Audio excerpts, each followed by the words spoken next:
மார்கழி திங்கள் மதி நிறைந்து நன்னாளால் நீராட்டோ நேரிழையில் சீர்மல்குமைப்பாடி செல்வ சிறுநீர்காள் ஊர்வேல் குணந்தொழிலன் நந்தகோபன் குமரன் ஏரார்ந்த கண்ணீர் யசோத இளம் சிங்கம் கார்மேடி செங்கண் கதிர்மதியம் போல் முகத்தான் நாராயணனே நமக்கே வரை தருவான் பாரோர் புகழ படிந்தேரூர் எம்பாவாய். ஆறு குணங்கள் பரிபூர்ணமா இருக்கிறவன் பகவான். ஆறு குணங்கள் பரிபூர்ணமா இருக்கிறவள் பகவதி. துவாபர யுகத்தில் குருக்ஷேத்திர பூமியில் அர்ஜுனனுடைய சம்சயங்களுக்கு சமாதானம் சொன்னவன் பகவான். அவன் சொன்னபடியால் அது பகவத்கீதை. கலியுகத்தில் ஸ்ரீவில்லிபுத்தூர் என்னும் அக்ரஹாரத்தில் அந்தன ஜாதியில் பிறந்தும் தன்னை ஒரு இடைப்பெண்ணாக நினைச்சிட்டு ஆண்டாள் பெருமாளை எழுப்பதற்காக பாசுரங்கள் பாடினார். அங்க கிருஷ்ணர் அர்ஜுனனை எழுப்புற மாதிரி பகவத்கீதை சொன்னார். இங்க ஆண்டாள் கிருஷ்ணரை எழுப்புற மாதிரி இந்த கீதை சொன்னார். அதனால திருப்பாவைக்கு பகவதி கீதைன்னு பேர். அப்போ அங்க கிருஷ்ணர் அர்ஜுனனை எழுப்பினார். இங்க ஆண்டாள் அர்ஜுனனை எழுப்பின கண்ணனை திருப்பாவை பாடி எழுப்பினார். ஆண்டாள் கோபிகைகள் பண்ண காத்தியாயனி விரதத்தை அனுகாரம் பண்ணி பாவை நோன்பு அப்படிங்கிற விரதத்தை செய்தாள். அந்த நோன்பு பத்தின விஷயங்களை தன்னோட திருப்பாவை அப்படிங்கிற பாமாலையில பாடி அதை எம்பெருமானுக்கு சமர்ப்பிச்சார். அதுல முதல் காட்சியில ஆண்டாள் ஸ்ரீவில்லிபுத்தூரை கோகுலமா பாவிச்சு தன்னோட தோழிகளை கோபிகையா பாவிச்சு கலியுகத்தை துவாபர யுகமா நினைச்சுண்டு வட்டபத்திரசாயி பெருமாளை கண்ணனா நினைச்சுண்டு இந்த விரதத்தை ஆரம்பிக்கிறார்.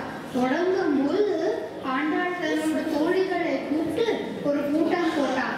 அதுல இந்த விரதத்தை எப்படி பண்றது அப்படிங்கறது ஆரம்பிச்சு முதல் பாசுரத்துல சொல்லலாம். மார்கழி திங்கள், மார்கழி மாசத்துல இந்த விரதத்தை ஆரம்பிப்போம். ஏன்னா அது ரொம்ப வசதியான மாதம். கிருஷ்ணர் கீதையில சொல்லியிருக்கார், பிரணவ சர்வ வேதேஷு வேதானாம் சாமவேதோகம். அதே மாதிரி மாசானாம் மார்கசீர்ஷோகம். அது மட்டும் இல்ல, தேவர்களோட பிரம்ம முகூர்த்தம் தான் பூலோகத்துல மார்கழி மாசம். அப்போ இந்த மாசத்துல என்ன பகவத் அனுபவம் பண்ணாலும் அதுல எங்களுக்கு ஸ்ரத்தை ஏற்படும். மதி நிறைந்த நன்னாளால், நன்னாளால்னா நல்ல நாள். மனுஷா ஏதாவது லாபம் கிடைச்சது, உத்தியோகம் கிடைச்சது, இல்லாட்டா இதுதான் ஈஸியா இருந்தது நல்ல நாள்னு சொல்வா. ஆனா கிருஷ்ணரோட கதைய ஒரு க்ஷணமா இருந்தா கூட அதை நம்ம எப்போ அனுபவிக்கிறோமோ அதுதான் வாழ்க்கையில நல்ல நாள். பகவத் அனுபவம் பண்றதுக்காக எல்லா நாளையும் நல்ல நாள். ஆனா பஞ்சாங்க பிரகாரமும் எங்களுக்கு பூர்ணிமா இருக்கிற நல்ல நாள் அமைஞ்சிருக்கு அப்படி ஆண்டாள் சொல்லறா. நீராட போதுவீர் போதுவினோ.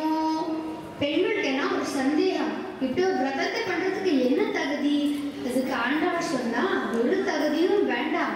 பகவத் அனுபவத்தை முழுக்கி இருக்கணும்னு ஆசை இருந்தா போறோம். வாங்கோன்னு கூப்பிடுறா. நீரிழையீர், நீங்கள்லாம் நல்ல ஆபரணத்துடைய பெண்கள். அந்த பெண்களுக்கு என்ன ஆபரணம் இருந்தது? அவ மனசு எப்பவுமே சத்வகுணம் நிறைஞ்சு இருந்ததுனால அவ எப்பவுமே சிரிச்சுட்டு இருப்பா. அதுதான் அவளுக்கு ஆபரணம். அது மட்டும் இல்ல, ஷீர்மல்குமாய் பாடி செல்வ சிறுமியர்கள். கிருஷ்ணர் தன்னோட ஔதாரிய சௌஷீல்ய காருண்ய மாதுரிய வீரிய மதித்த கல்யாண குணங்களை கோகுலத்தை தான் பிரதர்சிச்சிருக்கார். நீங்கள்லாம் இந்த ஆயப்பாடையில இருக்கிற சிறு பெண்கள். உங்கள்கிட்ட பகவத் அனுபவத்தோட செல்வம் இருக்கு. செல்வ சிறுநீர்கள். செல்வத்துக்கு இன்னொரு அர்த்தம் இருக்கு. கிருஷ்ணர் பிறந்ததுக்கு அப்புறம் ஆய்ப்பாடூர் செல்வமும் ஏறிட்டான்.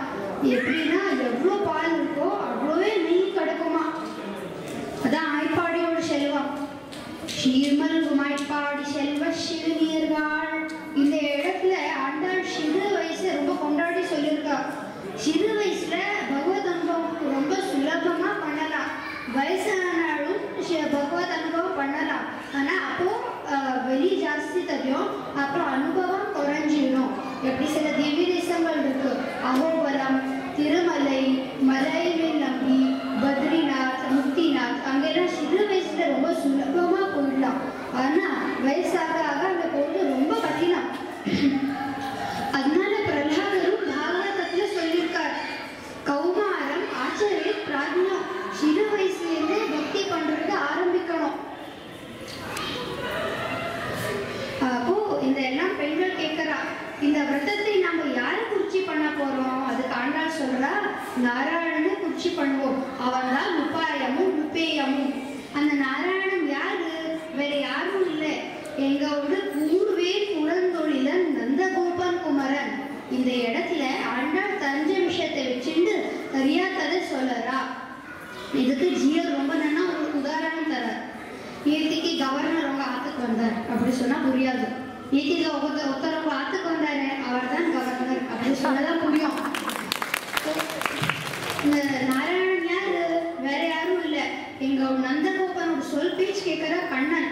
நந்தகோபன் எப்பவுமே வேலை வச்சுட்டு சுத்த மாட்டான், ரொம்ப சாது. ஆனா கண்ணன் பொறுத்ததும் கொள்ளதும் ஆயிடக்கூடாதேன்னு வேலை வச்சு கூர்மையான வேலை வச்சுட்டு அலைஞ்சுட்டு இருப்பா. அப்புறம் பூச்சி வருமா, எறும்பு அந்த குழந்தை கடிச்சிடுமானே பார்த்துட்டு இருப்பா. கண்ணனை ரட்சிக்கிறதுலே அவனோட புத்தி கொடுத்து கண்ணனோட ரசத்தை அனுபவிக்கிறதுக்கு அவகாசமே இருக்காது. யசோதைக்கு பயமே இல்லை, நந்தகோபன் தானே காப்பாத்துறாரு, எங்களுக்கு என்ன கவலை? அப்போ யசோதை கண்ணனை தன்னோட மடியில வச்சுட்டு கொஞ்சிட்டு இருப்பா. யசோதைக்கு கண்ணனை பார்த்து பார்த்து கண்ணு பெருத்து கொடுத்து ஏறார்ந்த கண்ணி ஆயிட்டா அவள். ஏறார்ந்த கண்ணி யசோதை இளம் சிங்கம். அந்த கண்ணன் எப்படி இருப்பான்னு பார்க்கறதுக்கு கார்மேனி செங்கல், கருத்த திருமேனி. அப்படியே கருத்த மேகத்துல தாமரை கொடுத்துருந்தா எப்படி இருக்குமோ அப்படியே கருத்த திருமேனி, ரெண்டு செக்கச்சவேர்ந்த கண்கள், கதிர்மதியம் பூர்முகத்தான். கண்ணனும் திரும்புவதில் சூரியனும் சந்திரனும் அப்படியே பிரதிபலிக்கிறது. பக்தர்களுடைய இடத்துல அவன் சீதனமா இருப்பான், சத்ருகளை சுடுவான். அப்போ இந்த நந்தகோபன் குமரன், யசோதையோட சிங்கம், ஆர்மேனி செங்கன், கருத்த திருமேனி, இதெல்லாம் ஆண்டோர் தோழிகளுக்கு தெரியும். அப்போ இதை வச்சுட்டு தெரியாததை சொல்லறா, இவன் தான் நாராயணன். நாராயணன் நம்மளுக்கு என்ன தருவான்? நாராயணன் நம்மளுக்கு பறை தருவான். பறைக்கு ரெண்டு அர்த்தங்கள் இருக்கு. ஒண்ணு சின்னவர்கள் வாசிக்கிற ஒரு வாத்தியம், இன்னொன்று பகவத் கைங்கரியம். நாராயணன் நமக்கே பறை தருவான். நாராயணன் நமக்கு பறை பகவத் கைங்கரியம் கொடுப்பான். பாரோர் புகழ படிந்தேலோர் என்பாவார். நாராயணனே தருவார், நமக்கே தருவார். வேற யார்கிட்டயும் போக வேண்டாம், வேற யாரும் தர முடியாது அப்படின்னு சொல்லி ஆண்டாள் தன் தோழிகளை கூப்பிடுறான். கவிதார்த்திக சினிமா